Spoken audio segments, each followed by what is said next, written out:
అన్న ట్రైలర్ చూసాము, సూపర్ ఉంది.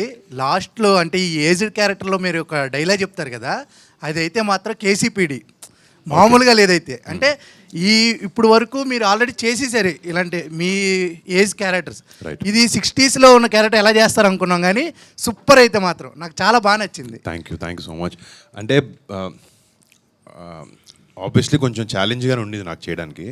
ఇప్పుడు చిన్నోడి క్యారెక్టర్ అంటే ఎక్కడో నేను కూడా అదే 34-35 ఏజ్ గ్రూప్ అనమాట. So it's little easier body language ఎలా చేస్తాడు, ఎలా బిహేవ్ చేస్తాడు అని తెలుసుకోవడానికి. ఓల్డ్ క్యారెక్టర్ వచ్చినప్పటికీ సినిమాలో చాలా అకంప్లిష్ చేసి ఎవరి సహాయం లేకుండా తనంతట తాను ఒక మట్కా కింగ్గా ఎదిగిన వాసు అనే వ్యక్తి ఒక యాటిట్యూడ్తో ఉంటాడు ఆ వ్యక్తి అనమాట. అంతే I can canker anything and any one, ఎవడైనా నా పక్కన ఇంతే అన్నట్టు ఒక మైండ్ సెట్ తనకు ఉంటుంది.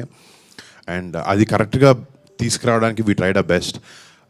అండ్ సినిమాలో యాక్చువల్లీ లాస్ట్ 40 minutesలో ఆ ఓల్డ్ ఏజ్ ఫేజ్ స్టార్ట్ అవుతుంది అనమాట. I think from there movie takes a very intense turn. అంత పెద్ద ఇండియాని షేక్ చేసేసిన ఏదైతే గేమ్ ఉందో మట్కా అనే టైటిల్ పెట్టారు కదా, మీరు ఇలాంటి మట్కా లాంటి గేమ్స్ ఏమన్నా ఆడారా ఎప్పుడైనా? ఒకవేళ ఆడి చిరంజీవి గారికి కానీ నాగబాబు గారికి కానీ దొరికాం కాలేజ్లో ఒకసారి ఏదో చేసి ఏదో పని అట్లాంటిది ఒకటి. బట్ అది ఎందుకు లేవు చెప్పడం, వాళ్ళు మర్చిపోయారు, మళ్ళీ వాళ్ళు గుర్తు చేయడం దేనికి. బట్ ఒక చిన్న ఎపిసోడ్ కానీ ఒకసారి ఏదో చెప్పకుండా ఏదో గోవాకి వెళ్ళిపోయాం ఫ్రెండ్స్తో అందరితో. అక్కడ ఎవడో చూసి చెప్పాడు ఇంట్లో, వచ్చిందా గట్టి పడ్డది.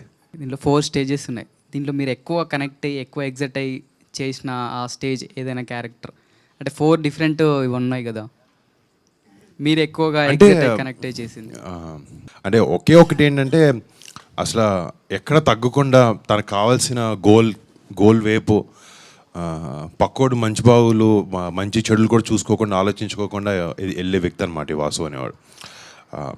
అంటే తన హంగర్ నాకు నచ్చింది. అంటే నేను కూడా సినిమా ఇండస్ట్రీకి వచ్చిన ఫస్ట్ నుంచి ఇప్పుడు కూడా అంటే ఒక హిట్ అయినా ఒక సినిమా పోయినా కూడా అరే నెక్స్ట్ మళ్ళీ బెటర్గా చేయాలి అని ఒక చిన్న తాపత్రయం నా మైండ్లో నా మనసులో ఎప్పుడు ఉంటుంది.